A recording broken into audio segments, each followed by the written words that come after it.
తిరుపతి విష్ణు నివాసం వద్ద తొక్కిసలాట, ఇద్దరు భక్తులు మృతి. వైకుంఠ ద్వారం సర్వదర్శనం టోకెన్ల జారీ సందర్భంగా తిరుపతిలోని విష్ణు నివాసం వద్ద అపశృతి చోటు చేసుకుంది.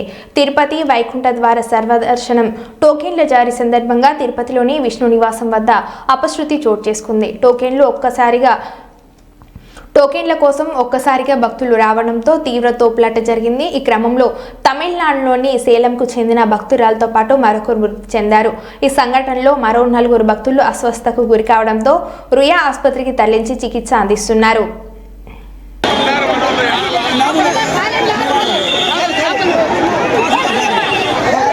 ట్రై చేసేదా